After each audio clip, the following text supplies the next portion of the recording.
इस दुनिया में असंभव कुछ भी नहीं है। जरूरत है तो बस अपनी सोच को बदलने की और सही समय के लिए धैर्य बनाए रखने की। हर दिन आप भी दुनिया की उलझनें भूलकर सबसे पहले बस अपने आप का मंथन कीजिए। अपने आप में आत्म सुधार और आत्म विकास करते रहिए और देखिए कैसे आप अपने दुखों के लिए दूसरों को दोषी ठहराना छोड़ देंगे और दूसरों में कमियां भी आपको नहीं दिखेंगी। यानी मनुष्य के विचार जितने शक्तिशाली होंगे, मनुष्य भी उतना ही शक्तिशाली होगा। और जब आप शक्तिशाली होंगे तो जरूर बेहतर बनेगा ये सारा जहां। स्वागत है आप सभी का। नमस्कार, मैं हूं प्रीति सिंह। सबसे पहले इस हफ्ते की सुर्खियां। जैश ए मोहम्मद के सरगना मसूद अजहर को संयुक्त राष्ट्र ने घोषित किया ग्लोबल टेररिस्ट। भारत को मिली बड़ी कूटनीतिक उपलब्धि। अमेरिका, फ्रांस और ब्रिटेन के संयुक्त प्रस्ताव पर चीन के वीटो वापस लेने के बाद मिली सफलता। तमाम देशों ने बताया आतंकवाद के खिलाफ बड़ी जीत।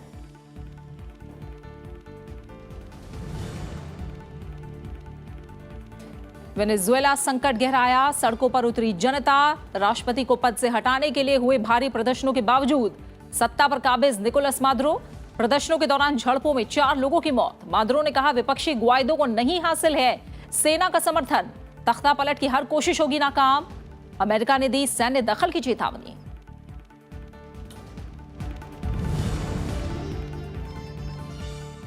जलवायु आपातकाल घोषित करने वाला पहला देश बना ब्रिटेन। लंदन में पिछले दिनों हुए विरोध प्रदर्शनों के बाद संसद ने पास किया प्रस्ताव। बताया ग्लोबल वार्मिंग और जलवायु परिवर्तन को आने वाली पीढ़ियों के लिए सबसे बड़ा खतरा। सांसदों ने जताई उम्मीद दुनिया भर की संसद और सरकारें इस दिशा में गंभीरता से करेंगी काम।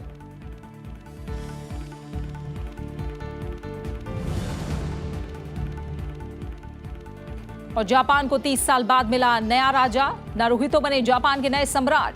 शुरू हुआ रेइवा युग। 200 साल में राजगद्दी छोड़ने वाले पहले सम्राट बने अकिहितो। जश्न मनाने के लिए जापान में 10 दिनों की छुट्टी।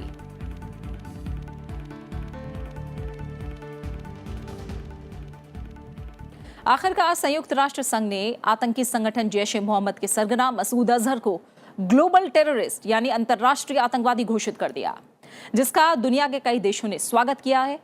10 साल में चीन मसूद अजहर को अंतरराष्ट्रीय आतंकवादी घोषित करने के प्रयास पर 4 बार वीटो लगा चुका था, लेकिन इस बार उसे अंतरराष्ट्रीय स्तर पर दबाव पड़ने से अपना वीटो हटाना पड़ा।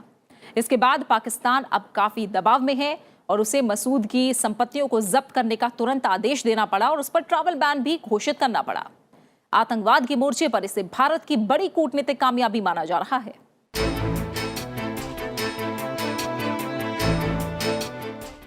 संयुक्त राष्ट्र द्वारा वैश्विक आतंकी घोषित किए जाने के बाद पाकिस्तान ने आतंकी संगठन जैश ए मोहम्मद के सरगना मसूद अजहर की संपत्तियां सील करने और उसकी यात्रा करने पर प्रतिबंध लगाने का आदेश जारी कर दिया है। मसूद के हथियार खरीदने बेचने पर भी प्रतिबंध लगा दिया गया है। दरअसल 1 दशक के लंबे प्रयास के बाद मसूद अजहर के मामले में भारत को बुधवार 1 मई को बड़ी कूटनीतिक जीत हासिल हुई है, जब संयुक्त राष्ट्र ने उसे वैश्विक आतंकी घोषित कर दिया। भारत ने समर्थन के लिए सभी देशों का आभार जताया। अमेरिका, ब्रिटेन और फ्रांस समेत कई देशों के हम आभारी हैं, जिन्होंने मसूद को वैश्विक आतंकवादी घोषित कराने की मुहिम का समर्थन किया। परिषद के भीतर और बाहर के उन देशों के प्रति भी आभार है जो आतंकवाद पर भारत के रुख का समर्थन करने के लिए आगे आए। Without any restraints and supported संयुक्त राष्ट्र की समिति ने अजहर को अल-कायदा से संबंध के तौर पर सूचीबद्ध किया। मसूद को वैश्विक आतंकी घोषित किए जाने के बाद विदेश मंत्रालय ने कहा कि आतंकी गुट जैश ए मोहम्मद सरगना मसूद अजहर के खिलाफ कार्रवाई भारत के रुख के मुताबिक है। भारत अंतर्राष्ट्रीय मंचों से और उसके माध्यम से अपने इन प्रयासों को जारी रखेगा ताकि यह सुनिश्चित किया जा सके कि आतंकवादी संगठन और उनके सरगना, उनके जो नेता हैं, जो हमारे नागरिक को नुकसान पहुंचाते हैं, उनके खिलाफ एक्शन लिया जा सके। यूएनएससी द्वारा वैश्विक आतंकी घोषित किए जाने के बाद मसूद अजहर अब किसी भी देश की यात्रा नहीं कर पाएगा। इसके अलावा पूरी दुनिया में मसूद की संपत्तियां जब्त कर ली जाएंगी। साथ ही मसूद किसी भी देश से हथियार नहीं खरीद पाएगा और कोई भी देश मसूद अजहर को हथियार मुहैया नहीं करा सकेगा। इससे पहले साल 2009, 2016 और 2017 में मसूद अजहर को वैश्विक आतंकी घोषित करने का प्रस्ताव पेश किया गया था, लेकिन चीन हर बार अड़ंगा लगा देता था। मसूद के मामले में चौथी बार प्रस्ताव पुलवामा आतंकी हमले के बाद लाया गया। इस हमले की जिम्मेदारी आतंकी संगठन जैश-ए मोहम्मद ने ली थी। दरअसल पुलवामा हमले के तुरंत बाद मसूद पर अमेरिका, ब्रिटेन और फ्रांस ने संयुक्त राष्ट्र की 1267 अलकायदा प्रतिबंध समिति में प्रस्ताव लाया, लेकिन चीन ने एक बार फिर अपना अड़ंगा लगा दिया।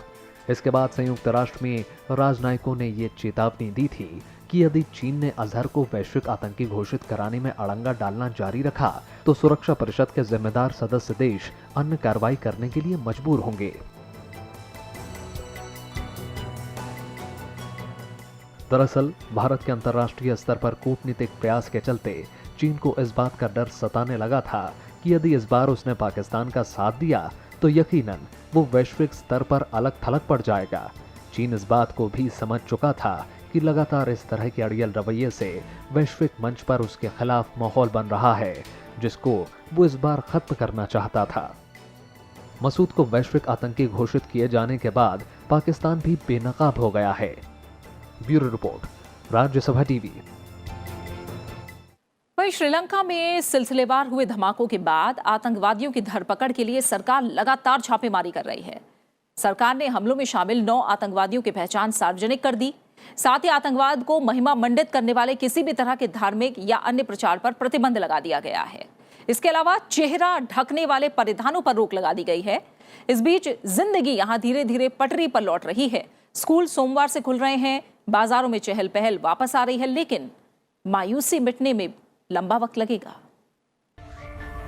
ईस्टर संडे को हुए सिलसिलेवार बम धमाकों के 2 हफ्तों बाद श्रीलंका के स्कूल खुल रहे हैं। सुरक्षा के पुख्ता बंदोबस्त के बीच सोमवार को देश के 9000 पब्लिक स्कूल खुल रहे हैं। श्रीलंका में सुरक्षा को लेकर हाई अलर्ट अभी जारी रहेगा, क्योंकि श्रीलंका के सुरक्षा अधिकारियों ने चेतावनी जारी करते हुए कहा है कि ईस्टर बम धमाकों को अंजाम देने के बाद इस्लामिक स्टेट यहां और हमलों को अंजाम देने की फिराक में है। खासकर रमजान को देखते हुए सुरक्षा में कोई कोताही नहीं बरती जा रही है। स्कूलों को खोलने का फैसला सुरक्षा सेवाओं के साथ समझौते के बाद लिया गया है। कैबिनेट ने ये निर्णय लिया है कि स्कूलों को खुफिया सहित सभी सुरक्षा बलों के साथ परामर्श के बाद ही खोला जाना चाहिए। इस बीच बुधवार को श्रीलंका पुलिस ने हमलों में शामिल सभी 9 आतंकवादियों की तस्वीरें और नाम सार्वजनिक कर दिए। पुलिस का कहना है कि इनमें से कुछ स्थानीय जिहादी समूह से जुड़े थे। जहरान हाशिम ने आत्मघाती हमलावरों का नेतृत्व किया था, जो आतंकी संगठन IS से जुड़े स्थानीय नेशनल तौहीद जमात यानी NTJ संगठन का सरगना था। उसने शंग्रीला होटल में खुद को उड़ा दिया था। इन सभी आतंकवादियों की संपत्ति जब्त की जाएगी। श्रीलंका के प्रधानमंत्री रानिल विक्रमसिंघे ने कहा है कि खतरा अभी खत्म नहीं हुआ है। आतंकवादी बड़े पैमाने पर नुकसान की योजना बना रहे हैं। मैं खुफिया जानकारी पर टिप्पणी नहीं कर सकती, लेकिन मेरा मानना है कि हमारी चेतावनी सही है। हम मानते हैं कि सक्रिय साजिश चल रही है और हमने अमेरिकी नागरिकों को चेतावनी दी है कि उन स्थानों के प्रति सावधान रहें जो आतंकवादियों के लिए आकर्षक लक्ष्य बन सकते हैं। वहीं श्रीलंका की सरकार ने धमाकों के बाद चेहरे को ढकने वाले सभी परिधानों और कपड़ों पर प्रतिबंध लगा दिया है। राष्ट्रपति मैत्रीपाला सिरिसेना ने आपातकालीन शक्तियों का इस्तेमाल करते हुए चेहरा ढकने को प्रतिबंधित करने का आदेश दिया है। ये ऑर्डर सोमवार से प्रभावी हो गया। हमें अंतर्राष्ट्रीय आतंकवाद से निपटने के उपायों की जरूरत है। हम आपातकालीन नियम लाएंगे। हमें आतंकवादी आंदोलनों के खिलाफ नए नियमों पर ध्यान देना होगा। उनमें से कुछ पर मुकदमा चलाया गया है, लेकिन हम अपने कानूनों में अंतराल से निपटने के लिए भी कानून तैयार कर रहे हैं। उन पर कार्रवाई कर रहे हैं जो विदेशी आतंकवादी आंदोलनों में शामिल होते हैं और गतिविधियों में भाग लेते हैं। श्रीलंका हर तरफ से चौकन्ना है। सुरक्षा एजेंसियां पूरी तरह से छानबीन में लगी हुई हैं। आतंकवादियों के संदिग्ध ठिकानों पर छापेमारी की जा रही है। कई आतंकी को ढेर भी किया गया है। इस बीच सरकार ने आतंकवाद को महिमा मंडित करने वाले किसी भी तरह के धार्मिक या अन्य प्रचार पर प्रतिबंध लगा दिया है। यह आदेश विदेशियों पर भी लागू होगा। इस आदेश के तहत विवादास्पद इस्लामी प्रचारक जाकिर नाइक के पीस टीवी के प्रसारण पर देश में प्रतिबंध लगा दिया गया है। इस बीच गिरजाघरों में लगातार दूसरे हफ्ते रविवार की प्रार्थना रद्द कर दी गई। तमाम संदिग्धों को पकड़ने के साथ ही वीजा में जरा सी खामी के चलते विदेशियों को श्रीलंका से बाहर निकाले जाने के आदेश दे दिए हैं। वीजा उल्लंघन करने वाले विदेशियों को गिरफ्तार भी किया जा रहा है। हालांकि सीरियल बम ब्लास्ट के बाद आम लोगों की जिंदगी अब धीरे धीरे पटरी पर लौट रही है, लेकिन इस हादसे से दुख से उबारने में अभी बहुत समय लगेगा। Bureau report, Rajya Sabha TV. Venezuela का संकट खत्म होने का नाम नहीं ले रहा है। आर्थिक मोर्चे पर हाँफ रहे वेनेजुएला में राजनीतिक अस्थिरता लगातार बढ़ती जा रही है। राष्ट्रपति निकोलस मादुरो को पद से हटाने के लिए हुए भारी प्रदर्शनों के बावजूद सत्ता पर निकोलस मादुरो काबिज हैं। प्रदर्शनों के दौरान झड़पों में 4 लोगों की मौत हो गई। मादुरो कह रहे हैं कि विपक्षी नेता ग्वाइडो को सेना का समर्थन हासिल नहीं है और उनकी तख्ता पलट की हर कोशिश नाकाम होगी। इस बीच अमेरिका ने कहा है कि क्यूबा और रूस लोगों के विरोध के बावजूद राष्ट्रपति मादुरो को समर्थन दे रहे हैं, इसलिए वेनेजुएला में अस्थिरता जारी है। ट्रंप ने सैन्य दखल की भी चेतावनी दे दी है।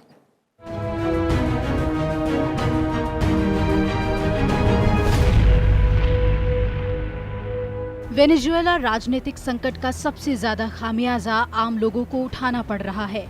एक तरफ जहां प्रदर्शन जारी हैं, वहीं सशस्त्र बलों की फायरिंग से आम लोग सकते में हैं।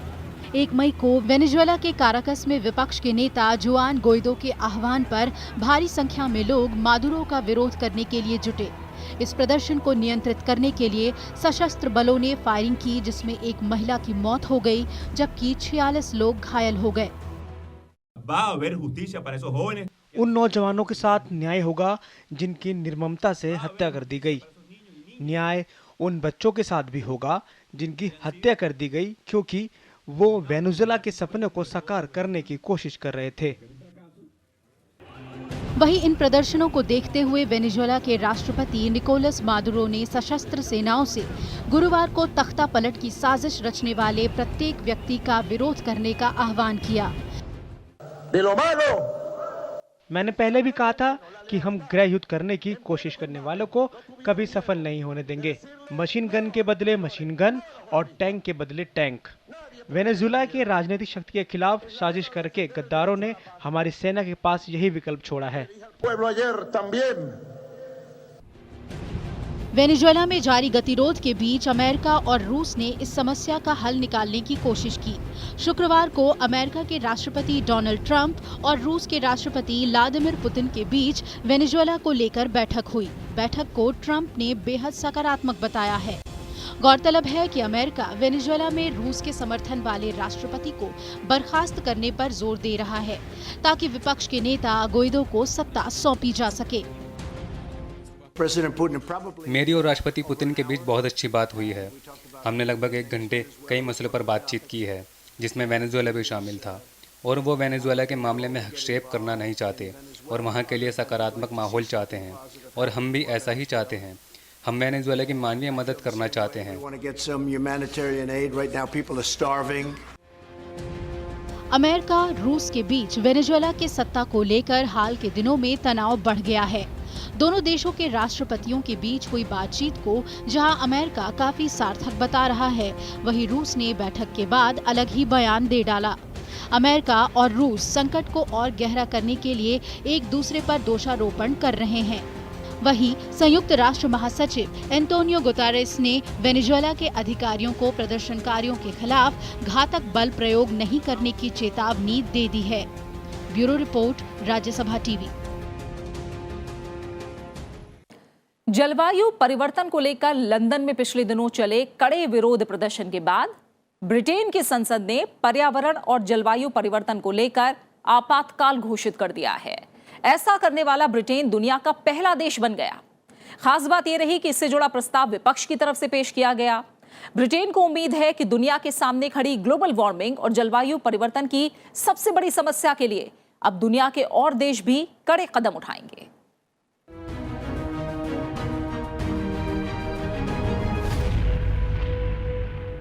ब्रिटेन की संसद में जलवायु आपात स्थिति घोषित कर दी गई और ब्रिटेन ऐसा करने वाला पहला देश बन गया है। लेबर पार्टी ने इसे लेकर प्रस्ताव पेश किया था, जिसे बिना वोटिंग के पास कर दिया गया। हालांकि प्रस्ताव कानूनी तौर पर बाध्य नहीं होगा। लेबर पार्टी के नेता जेरेमी कॉर्बिन ने कहा कि जलवायु परिवर्तन से निपटने के लिए वास्तव में काम करने का वक्त आ गया है और इसका सबसे अधिक प्रभाव हमारी आने वाली पीढ़ियों पर पड़ेगा, क्योंकि हमारी आने वाली पीढ़ियां मौजूदा राजनीति से अधिक महत्वपूर्ण है। अध्यक्ष महोदय, इस सदन को पर्यावरण और जलवायु आपातकाल घोषित करना चाहिए। हमारे पास बर्बाद करने के लिए समय नहीं है। हम एक ऐसे जलवायु संकट में जी रहे हैं जो खतरनाक रूप ले सकता है अगर हम तेजी से कार्रवाई नहीं करते।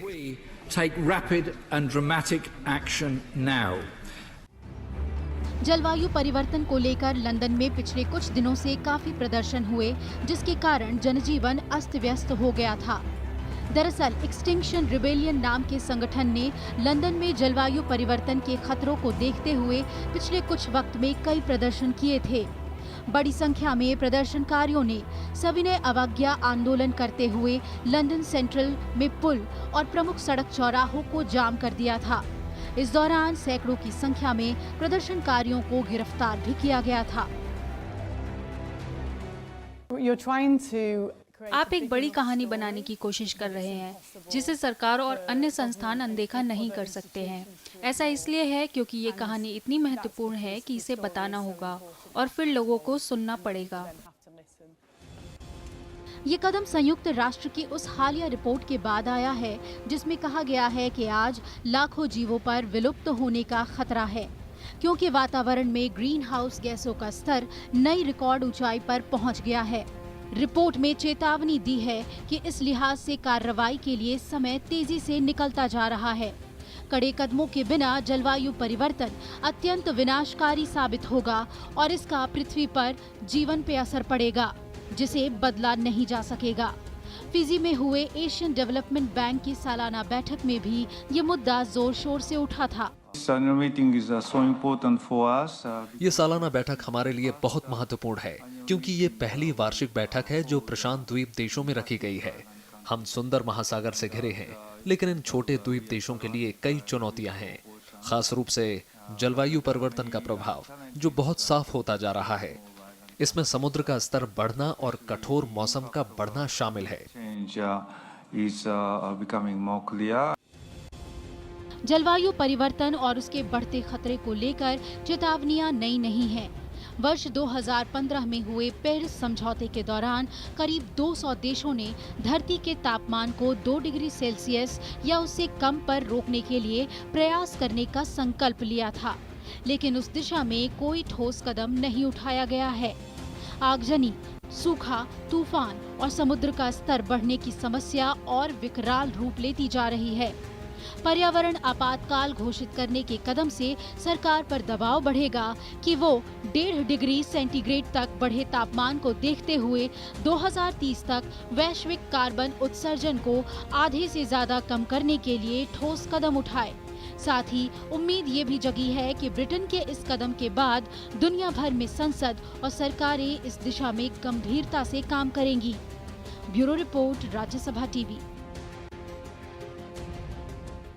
सारा जहां में फिलहाल वक्त हुआ है एक छोटे से ब्रेक का, और ब्रेक के बाद देखेंगे दुनिया रंग बिरंगी।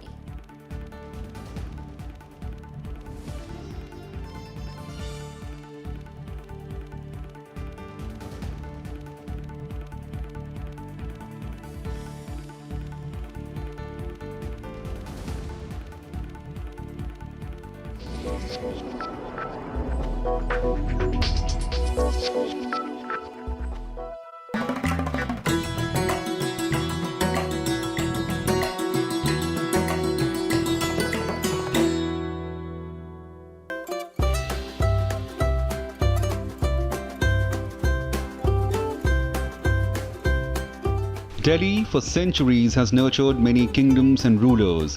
These kingdoms have left us several significant monuments with an incredible history to tell. Among these monuments is one which is in the midst of posh bungalows in Hauz Khas area, the Chor Minar. Built under the rule of Alauddin Khilji, telling a statement of his rule, is believed to have stood out as a deterrent for thieves and thugs who attempted to venture in his kingdom. Built in 13th century, the pillar is made of rubble masonry and stands at the center of a platform. Each of the four sides of the platform has 3 arched recesses with a doorway on one side leading to a spiral staircase. The pillar, also believed to be known as the Tower of Thieves, was used to display the severed heads of the thieves and thugs through its 225 holes.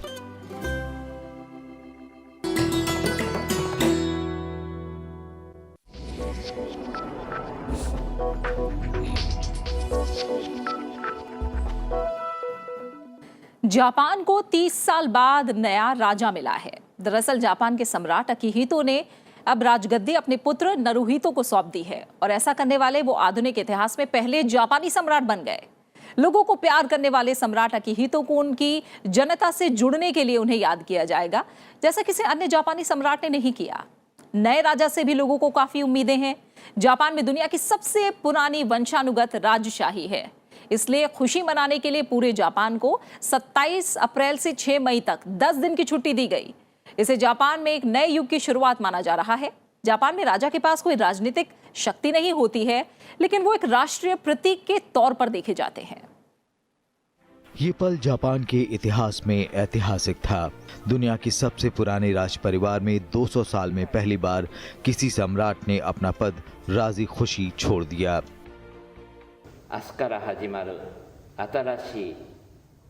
ये सौभाग्य की बात है कि मैं सिंहासन पर बैठने के बाद 30 सालों तक जापानी लोगों के प्रति सम्मान के साथ अपना कर्तव्य निभा पाया। प्रतीक के रूप में जिन लोगों ने मुझे स्वीकारा और मेरा समर्थन किया, उनका मैं शुक्रिया अदा करता हूँ।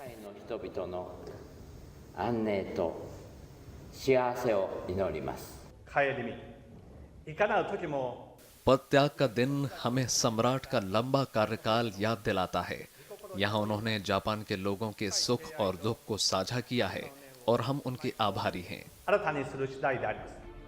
अकिहितो ने अपना क्राइसेंथिमम थ्रोन अपने सबसे बड़े बेटे 59 साल के युवराज नारुहितो को सौंप दिया। नारुहितो ने एक अलग समारोह में सम्राट का पद ग्रहण किया।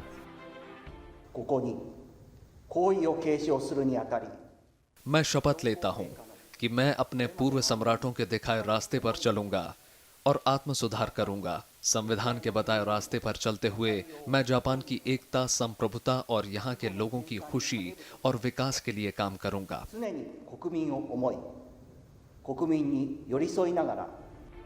इसके साथ ही रेवा नामक एक नए राजशाही युग की शुरुआत हो गई। ये युग नारुहितो के पूरे शासनकाल तक जारी रहेगा। जापान के लोगों के लिए ये एक भावनात्मक समय है। इस पल का गवाह बनने के लिए लोग कोने कोने से इकट्ठा हुए।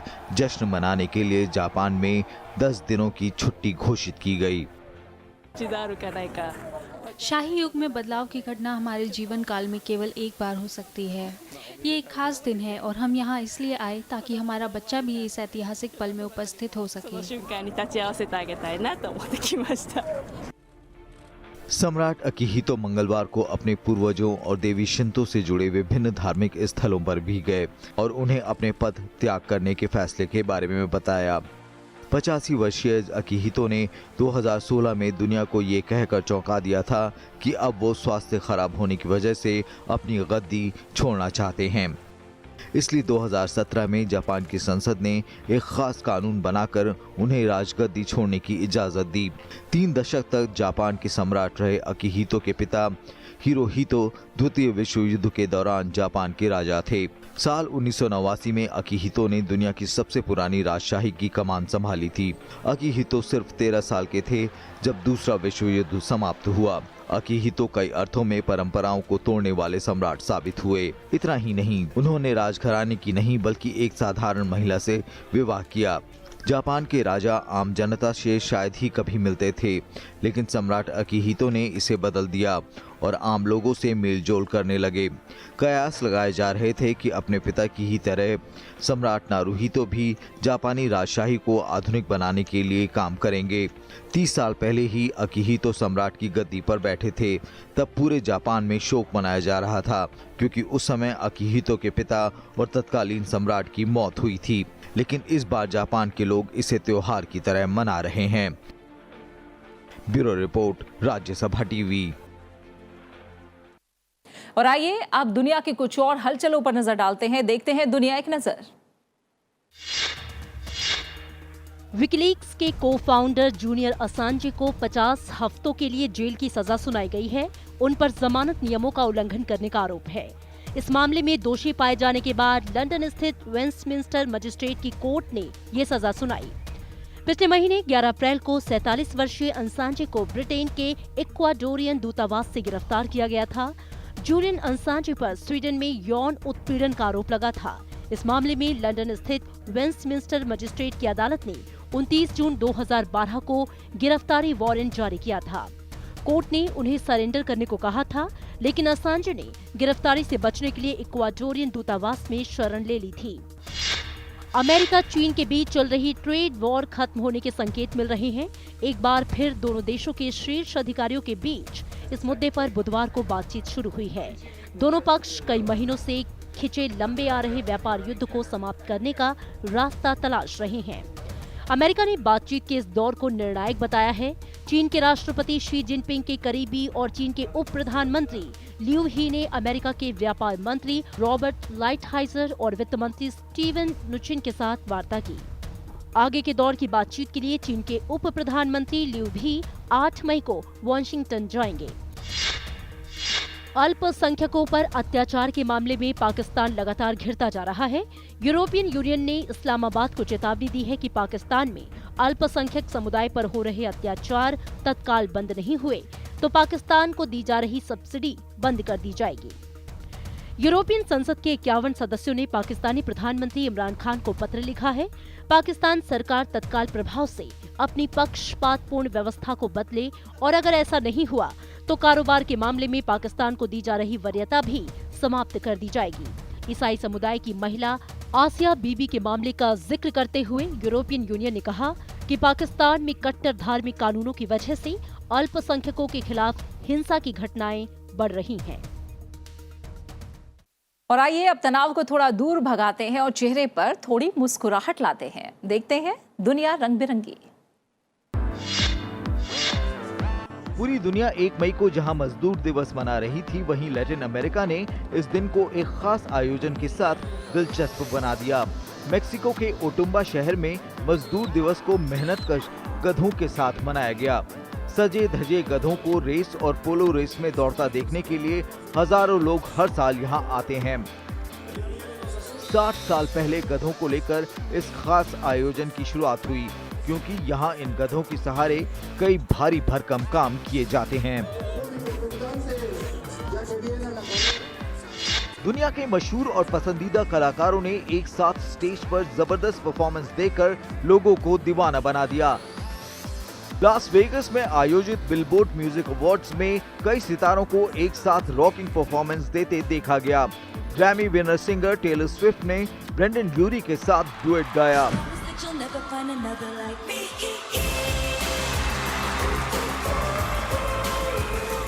पॉप सुपरस्टार मैडोना अपने अंदाज में स्टेज पर छा गईं।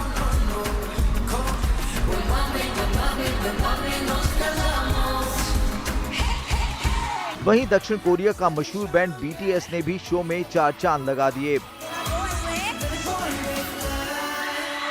इसके अलावा मराया कैरी ने भी परफॉर्म किया, जिन्हें बिलबोर्ड आइकन अवार्ड से नवाजा गया।